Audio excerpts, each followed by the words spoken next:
É a tal da redenção. Fala, eu sou o Lucas. Hoje eu tô aqui para mais um vídeo do canal Quicando a Bola.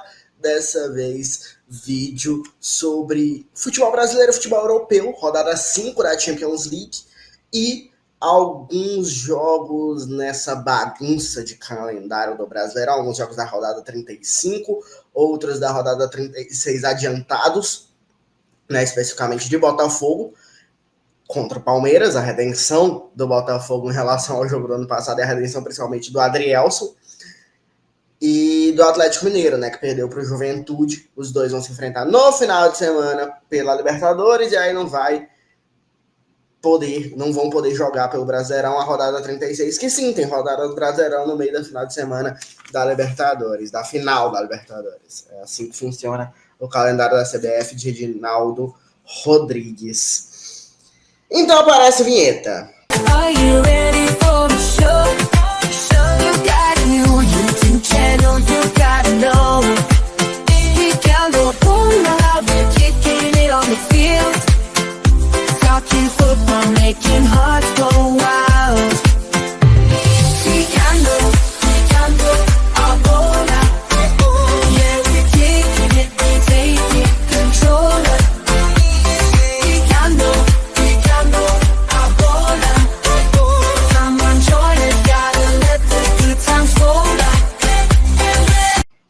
Na terça-feira, vamos começar falando de Brasileirão. O Fluminense e o Criciúma, duelo de desesperados, né? Dois times na briga contra o rebaixamento. Foi um jogo bem ruim, 0-0. Aí esse jogo é da rodada 35. Os únicos aí da rodada 36 que acontecem neste meio de semana, né? Vou falar de jogos de terça, quarta e quinta-feira.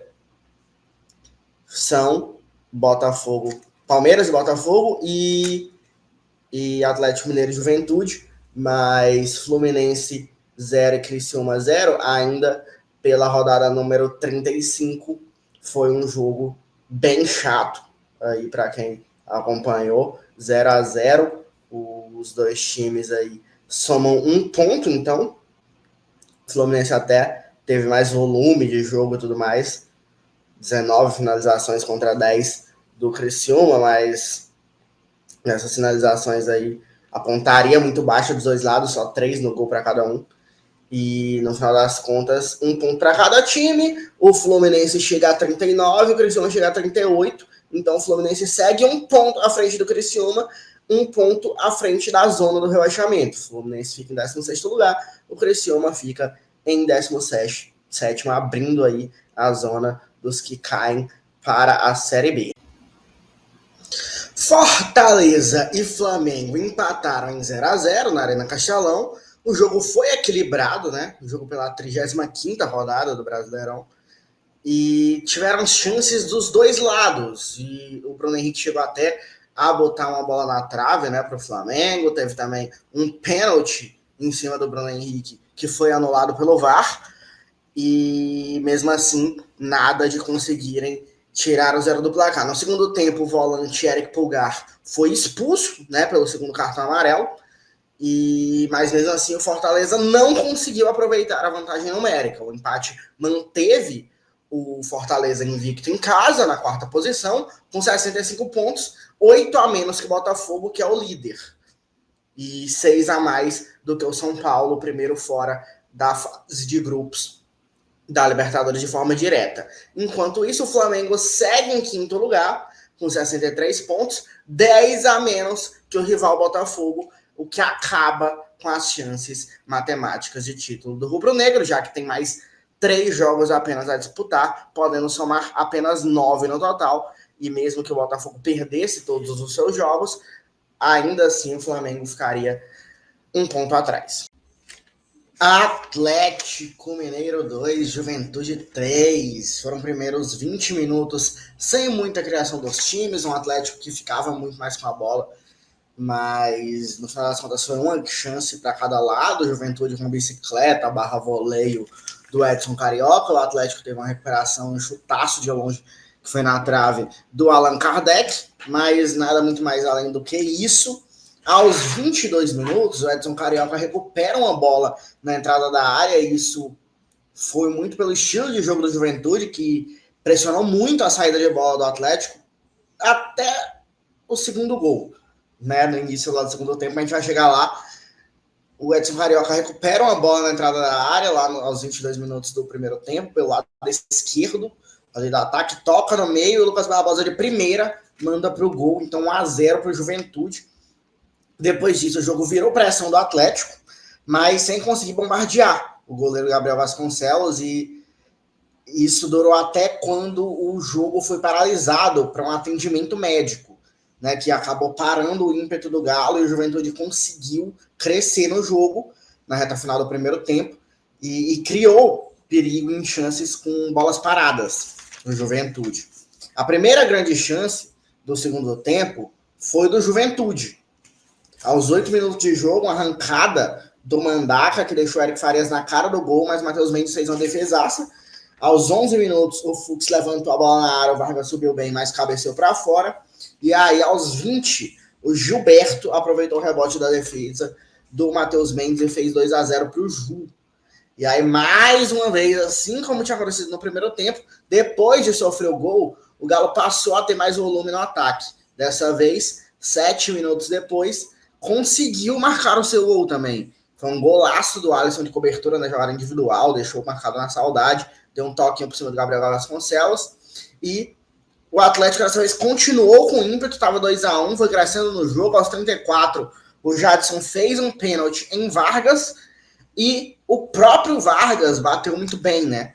E aí o Gabriel até acertou o canto, mas não tinha o que fazer, a bola foi bem no cantinho.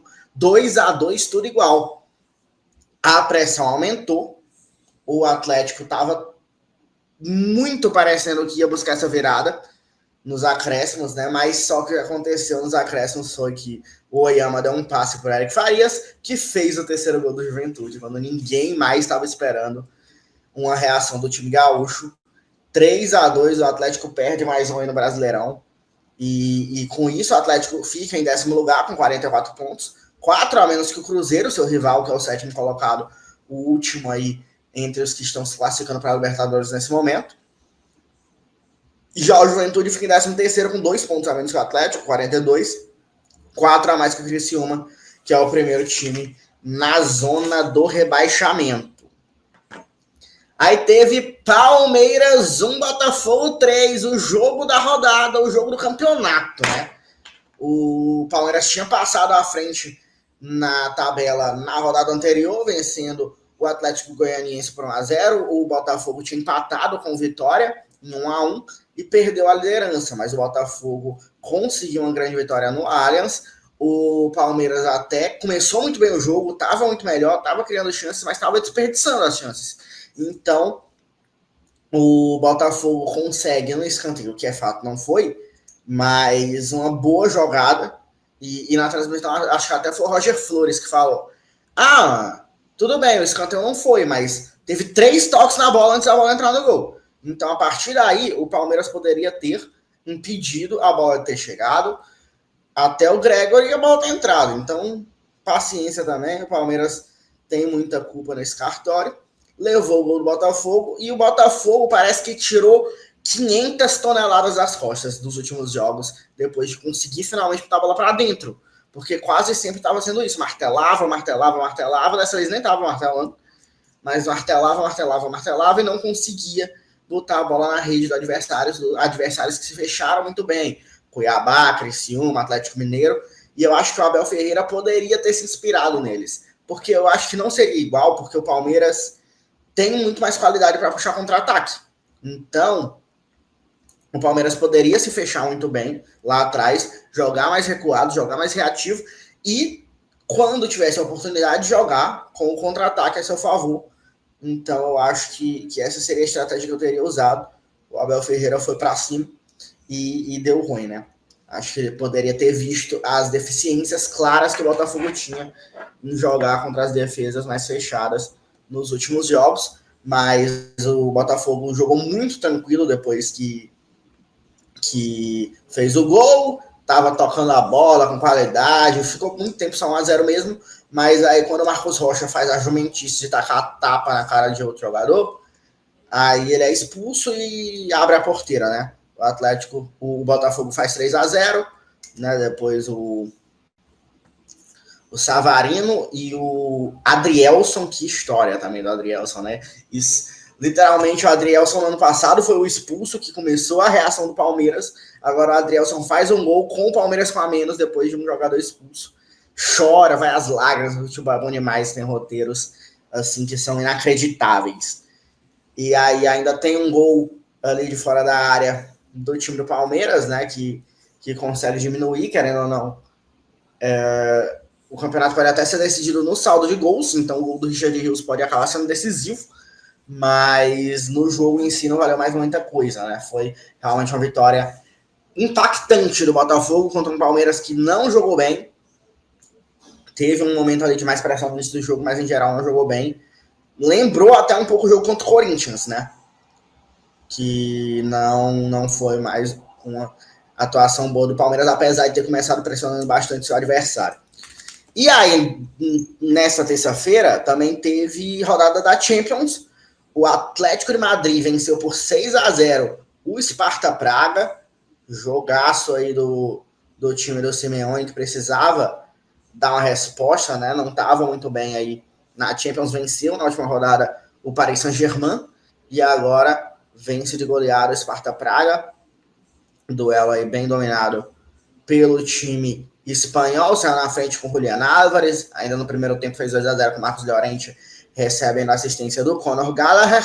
Julián Álvares fez de novo no início do segundo tempo, a assistência do Giuliano Simeone. O Griezmann fez o quarto gol com a assistência do Marcos Llorente, e 2 gols do Angel Correa ali no final do jogo para fechar a goleada, um com a assistência do Samuel Lino, uma assistência do Marcos Llorente, e com isso, então, o Sparta Praga fica na 26ª posição com 4 pontos, 2 a menos que o Real Madrid, que é o 24º nesse momento, o último se classificando para os playoffs de repescagem, e o time do Atlético de Madrid está em 15º com 9 pontos, e aí tem 5 de vantagem, né, nessa briga pelos playoffs pré-oitavas, né, o 25º PSG com 4 pontos, e o Mônaco tem apenas um a mais, né, que é o último ali no G8, que vai direto para as oitavas de final. O Atlético conseguiu encostar nesse povo ali que está brigando pelo G8.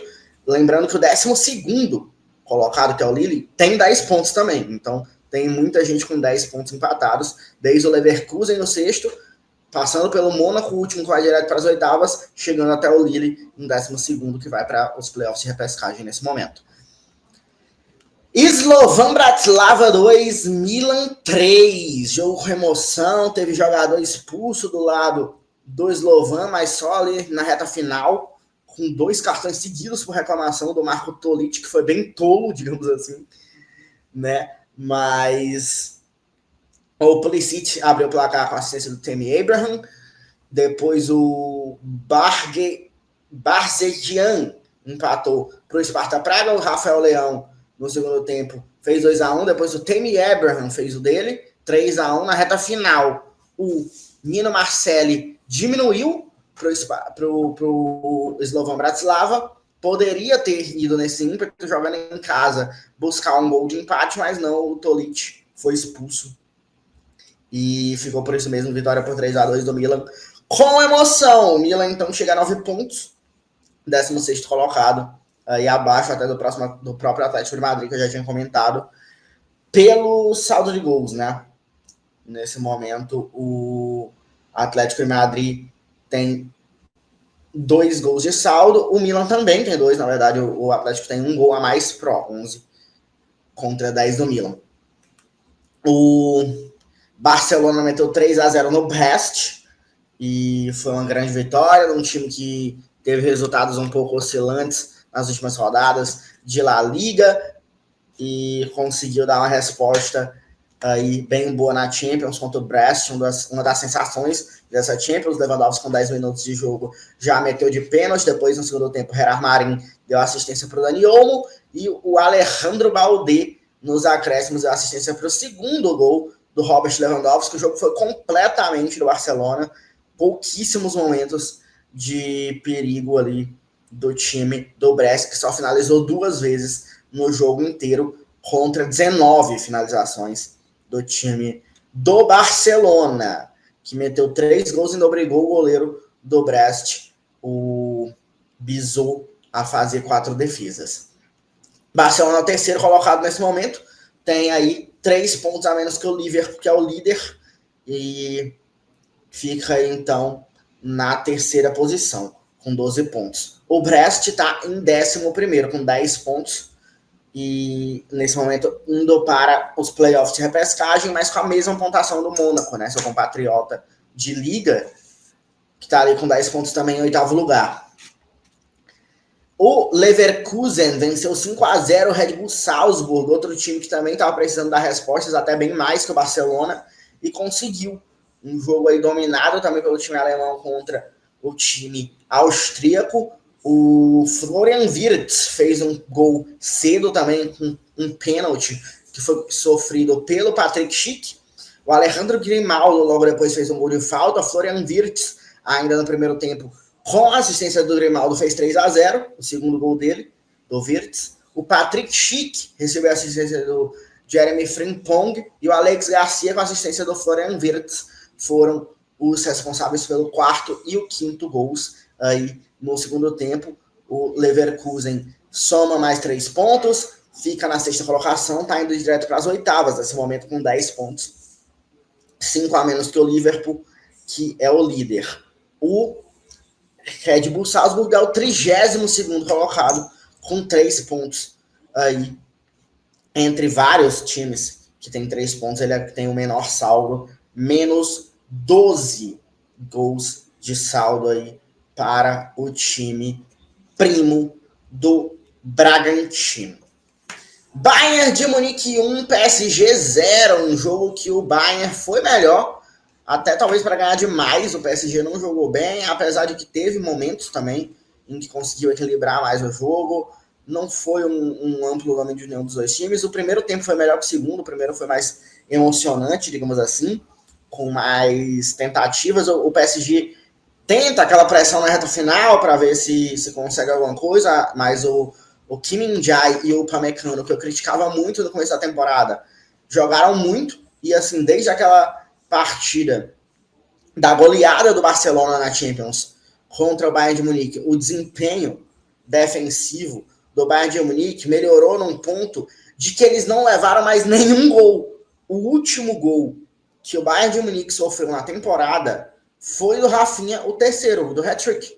Desde lá, o Bayern não levou mais gols, um time que tinha problemas defensivos se acertou depois disso, e o Kim e o Upamecano fizeram partidaça contra o PSG, tanto se defendendo quanto ajudando na saída de bola, principalmente o Upamecano. O Kim fica um pouco mais a desejar nesse aspecto, mas ele ainda ajudou no ataque fazendo o gol da vitória, né? O gol foi do zagueiro coreano, e o Bayern de Munique se recupera, porque o Bayern de Munique tá ainda, na verdade, na zona de playoffs de repescagem, mas teve ainda uma situação pior. Algumas rodadas atrás, está em 13º lugar, 1 ponto atrás do Mônaco nesse momento, com 9 pontos o Bayern, e o PSG está sendo eliminado. Continua, né? Já estava na rodada passada, continua então na 25ª posição, com 4 pontos, 2 a menos que o Real Madrid, que é o 24º. O outro jogo que vamos falar agora é Inter de Milão 1, Leipzig 0. A Inter que vai jogar na Champions com vários jogadores sendo preservados, focando mais nesse primeiro momento na briga pela liderança na Série A, mas conseguiu 1-0. O Luqueba fez o gol contra e a Inter de Milão venceu o time alemão. E o Salzburg até tentou ir para cima na reta final do jogo, mas não conseguiu. O time da Inter é muito bem postado defensivamente e conseguiu aí segurar o 1-0. A Inter, nesse momento, é o único time da Champions que ainda não sofreu gols na temporada, né, da Champions, né? Nos 5 jogos, nas 5 rodadas aí de Champions, até aqui a Inter é a única que ainda está zerada em gols sofridos, tem 13 pontos, 2 a menos que o Liverpool, que é o único 100%, né, com os 15. Então, a Inter é a vice-líder nesse momento. Manchester City 3, Feyenoord 3. Que jogo louco! Simplesmente parecia que o City estava indo lá e chutando a crise para longe com 3-0. Gols de Haaland, gol de Gundogan, que vem mal, né, na temporada. Simplesmente, na reta final, gol do Musa, gol do Jimenez e gol do Hankko. Inclusive, o último com a assistência do Igor Paixão, que tá muito bem, né? Jogador brasileiro, ex-Coritiba. O Feyenoord simplesmente foi buscar um empate contra o Manchester City, perdendo de 3-0, faltando 15 minutos para acabar o jogo. Loucura total, o Manchester City não acaba com a crise, não acaba com a sequência sem vencer, acaba com a sequência de derrotas, não chega à sexta seguida, mas chega a 6 jogos sem vitória em sequência. E com isso, o Manchester City se vê num buraco bem complicado aí na temporada, sem parecer que tem solução, né? Óbvio que a gente sabe que provavelmente tem, mas a impressão que se vê nesse momento é de muito desânimo para o lado do Manchester City, que está em 17º lugar com 8 pontos. O Feyenoord tem 7, apenas um a menos, está em 21º, os dois times nesse momento indo para os playoffs de repescagem, até com uma certa folga ainda em relação ao PSG, que é o primeiro ali fora na 25ª posição, mas também um pouco distante do Mônaco em 8º para ir direto para as oitavas. Sporting 1, Arsenal 5. O Sporting deu uma goleada num time inglês na rodada, sofreu de outro na outra, porque o seu treinador foi para outro time inglês, o Manchester United, né? O Rubén Amorim não é mais técnico do Sporting, tinha vencido o Manchester City por 4-1 na rodada anterior, agora perde por 5-1 para o Arsenal. Gols de Gabriel Martinelli, Havertz, Gabriel Magalhães, Bukayo Saka de pênalti e Leandro Trossard. Gol de honra do Sporting foi do Gonçalo Inácio, mas foi realmente um grande jogo do Arsenal, apesar de que no segundo tempo o Sporting até teve bastante volume, né? O Sporting no segundo tempo teve mais finalizações, 17-4, mas mesmo assim sofreu essa goleada que já estava 3-0 no intervalo. O Arsenal e o Sporting têm 10 pontos cada um, mas o Arsenal está em 7º com 6 gols de saldo, o Sporting está em 10º com 3 gols de saldo, e o Arsenal está indo direto para as oitavas, o Sporting para a repescagem. Young Boys e Atalanta. A Atalanta levou seu primeiro gol na Champions, né? Tava empatado ali com a Inter com 0 gols sofridos. Agora tem um gol sofrido pelo Gambula. O Young Boys saiu na frente nesse jogo com 11 minutos. No caso, não. O Reteg fez 1-0. E aos 9 e aos 11, o Gambula fez o primeiro gol que a Atalanta sofreu nessa Champions. Mas ainda no primeiro tempo, a Atalanta já estava vencendo de 4-1, gols do De Ketelaere, do Kolasinac, do Reteg de novo, e ainda outro gol do De Ketelaere no segundo tempo, e um do Samardzic aos 45 do segundo tempo. A Atalanta vence aí com propriedade, chega à 5ª colocação com 11 pontos, o único time com 11 pontos nessa Champions. É raro times com pontuações únicas nessa tabela da Champions, e bem confortável, né? Apesar de que é só um ponto de vantagem para quem está ali no topo da repescagem. O Young Boys é a lanterna, 36º colocado, um dos 3 únicos times que ainda não perdeu, tem menos 15 de saldo, que ainda não pontuou, no caso. Menos 15 de saldo, e o Young Boys é talvez aí o pior time dessa Champions. Vamos para quarta-feira, vamos voltar para o Brasileirão. Tivemos jogo pela 35ª rodada, Cruzeiro 1, Grêmio 1. O Cruzeiro teve que buscar o empate dentro do Mineirão. O Grêmio saiu na frente com um gol ali no primeiro tempo. Uma jogada boa pelo lado direito do ataque, que resultou no gol 1-0 do Bright White. Ele deu um toquinho, né? O cruzamento acontece, ali rasteiro do João Pedro, e o Bright White faz o gol do time do Grêmio 1-0, num jogo que foi equilibrado, principalmente no primeiro tempo. Eu acho que o Cruzeiro, no geral, foi levemente superior que o Grêmio, tá? Mas no primeiro tempo, o Cruzeiro foi levemente superior, mas de um jogo que os dois times estavam legais de assistir. Né? Os dois times estavam buscando gol, estavam um jogo emocionante, digamos assim, mais movimentado.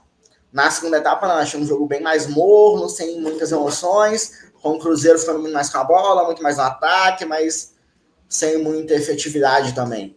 E aí, de qualquer forma, foi 1-1 porque o Matheus Pereira fez o gol ainda no final do primeiro tempo, assistência de um belo passe do Gabriel Veron, essa dupla que se entendeu muito ali durante o trabalho, nas melhores fases do trabalho do Fernando Seabra, digamos assim.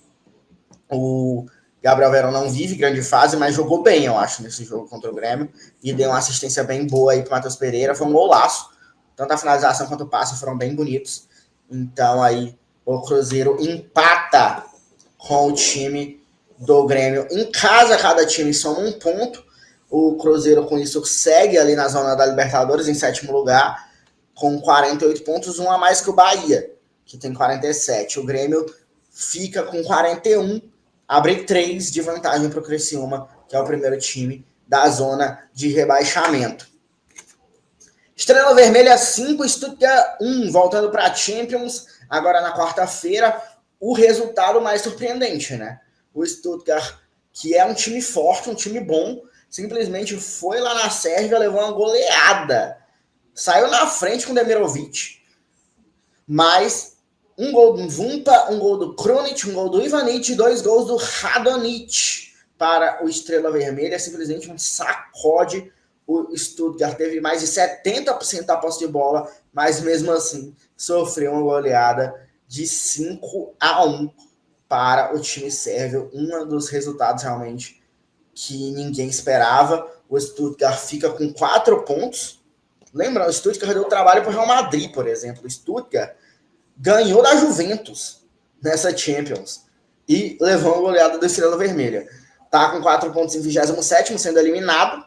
O Estrela Vermelha tem 3 pontos em 31º, também sendo eliminado.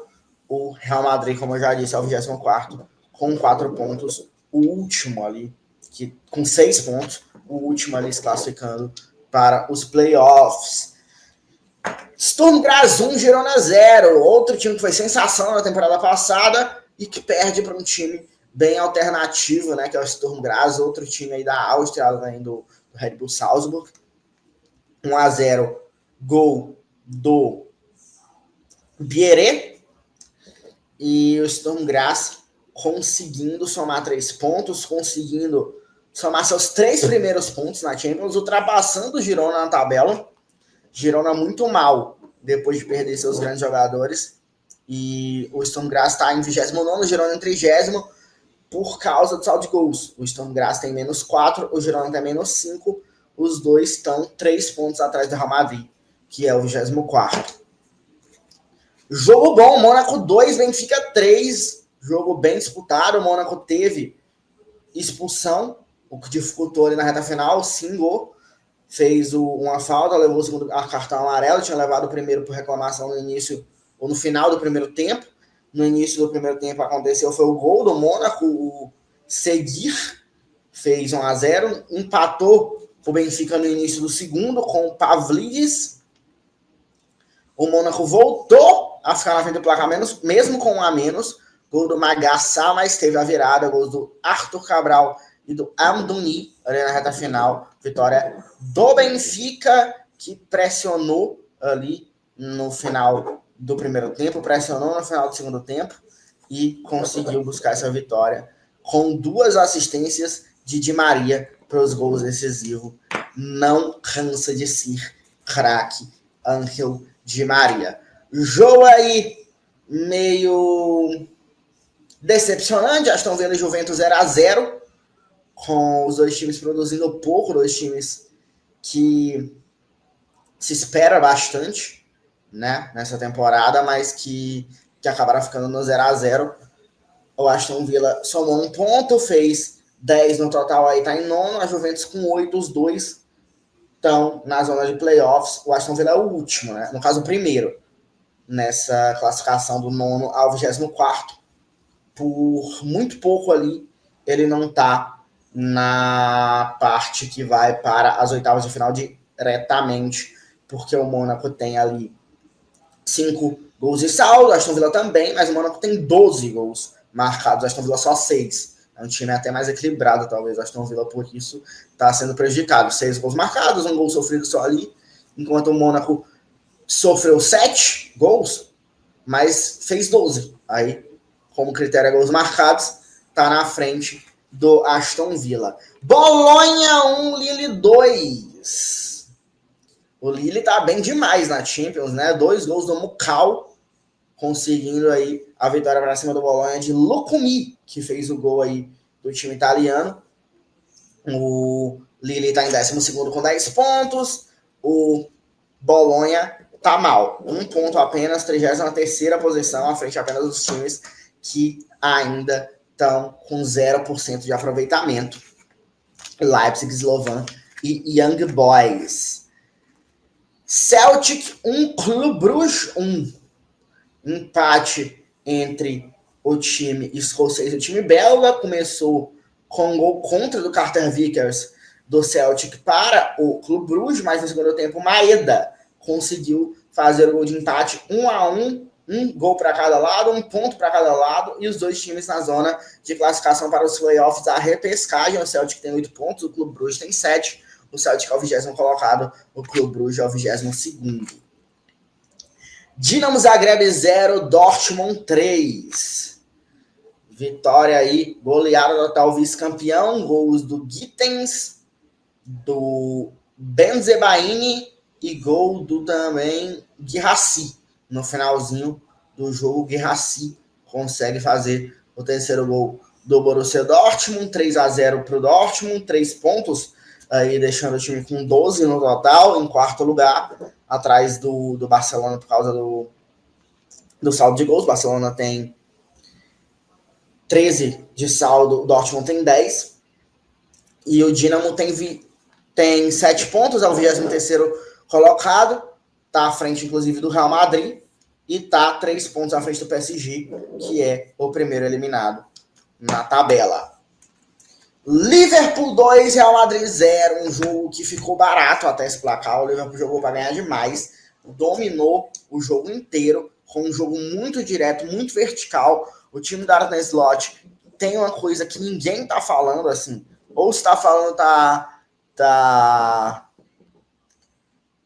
falando, digamos assim, com eufemismo.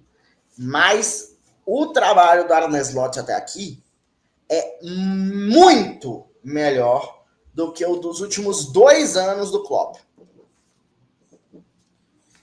Depois que o Klopp é vice-campeão da Champions pela segunda vez, né? De novo para o Real Madrid, mas com o gol do Vinícius Júnior. Os 2 anos seguintes do Liverpool não foram melhores que está sendo esse do Arne Slot.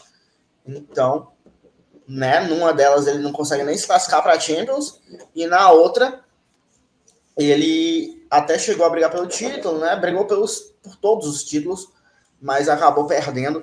E aí ganhou a Copa da Liga só, né? Se eu não me engano. Mas ficou por isso mesmo. O Klopp se despediu. E, óbvio, era muito difícil substituir, mas o Arne Slot está não só... Não estou dizendo que ele é melhor que o Klopp Prime, um dos melhores momentos do Klopp no Liverpool, mas ele é melhor do que o Klopp que saiu do Liverpool. Nos últimos 2 anos, o Liverpool não jogava mais bola do que está jogando hoje, com o comando do Arne Slot. Os gols foram do McAllister e do Gakpo, né? E poderia ter sido mais, como eu disse, se o Salah não bate um pênalti bizarro. Tudo bem que o Mbappé também perde o pênalti, mas ali foi um pênalti muito mais achado, muito mais do nada do que o do Liverpool. O Liverpool sofre o pênalti porque estava jogando, construindo. O Real Madrid foi uma jogada bem isolada, mas perderam pênaltis dos 2 lados, mas o Courtois teve que fazer muitas defesas espetaculares para o Real Madrid não levar uma goleada. Foram 17 finalizações do Liverpool contra 8 do Real Madrid. Foi realmente um amasso, tá? 2-0 saiu barato e o Real Madrid vai para mais uma derrota. Não vai se classificar para as oitavas de final direto. Aí, né, tem 6 pontos nesse momento, é o 24º colocado, tudo bem, a distância é de 4 pontos e ainda se tem 3 jogos para jogar, então matematicamente dá, mas não deve acontecer, até porque não tem confronto direto praticamente nessa Champions. Os times vão jogando aleatoriamente e você não tem como contar muito com a derrota dos outros, porque os outros vão jogar com outros e aí é completamente loucura. Por isso que tem tantos times com pontuação muito parecida. Por exemplo, tem 1, 2, 3, 4, 5, 6, 7 times com 10 pontos, por exemplo. Aí 1, 2, 3, 4 com 9. 1, 2, 3, 4 com 8. E aí só o Real Madrid com 6 e o 24º lugar, 2 vitórias, 3 derrotas. Tá realmente muito mal, não só na Champions como na temporada. E o Mbappé, né, que perdeu o pênalti, mas não foi só isso. Fez uma partida terrível, como é a temporada dele até aqui. A partida é pior do que a temporada, mas a temporada não é boa. O Mbappé tá jogando mal e acho que tem que começar a sentar no banco algumas vezes. Tipo, não é proporcional os minutos e o desempenho de Mbappé e de Endrick, por exemplo. Não são proporcionais. O Endrick tem uma proporção minutos por desempenho muito menor do que a do Mbappé. A do Mbappé é minutos infinitos sobre desempenho quase nenhum. E aí, acho que dá para começar alguns jogos, pensar em jogar com o Endrick de titular no lugar do Mbappé. O Mbappé de reserva por opção técnica em alguns jogos pode ser uma tentativa de reencontrar esse time. Porque lembrando, a última vez que esse time jogou bem, o Mbappé não fazia parte do elenco. Então, óbvio que tem também, faz parte do trabalho do Ancelotti fazer esse time funcionar com o Mbappé, mas quando o Mbappé tá jogando tão mal também, acho que no final das contas, o principal é fazer o time funcionar. Com o Mbappé é depois. Primeiro é fazer funcionar. O Liverpool é o líder, né? 100% de aproveitamento, é o melhor time da Europa nesse momento. 5 vitórias em 5 jogos aí na Champions e 15 pontos. Muito merecido e muito bom o trabalho do Arne Slot. PSV 3, Shakhtar 2. Outro jogo que o time perdedor ficou com um a menos. O Pedrinho, lateral, né? Não o Pedrinho meia, foi expulso pelo lado do time do Shakhtar. E quando isso aconteceu já tava 2-0 pro Shakhtar. Gols aí do Sikan e do Zubkov. E aí com um a mais o PSV, praticamente uns acréscimos, 3 gols. Um aos 42 do segundo tempo, Malik Tillman. Depois o Tillman de novo aos 45. E aos 50 o Ricardo Pepe. Tudo isso depois de ficar com a mais, realmente vacilou demais o Pedrinho levando esse cartão vermelho, dando todas as condições do mundo para o PSV buscar uma virada espetacular. Somar 3 pontos, chegar aí então no total a 8, em 18º lugar, vai nesse momento para os playoffs da repescagem, enquanto o Shakhtar com 4 pontos é o primeiro abaixo do PSG. Os dois estão fora da Champions se mantiverem nessas posições até o final. É isso, então. Esses foram os jogos do meio de semana de Champions e Brasileirão. Diz quais tu acompanhou, quais tu concorda com o que eu falei aqui, quais que tu acha que foram os jogos mais legais de assistir. Comenta o que tu achou de todas as partidas no geral. E é isso. Se gostou do vídeo, dá o like, se inscreve, mostra para seus amigos darem a opinião deles também. Se não gostou, dá o dislike, segue a gente nas redes sociais que estão na descrição do vídeo. E é isso, tchau.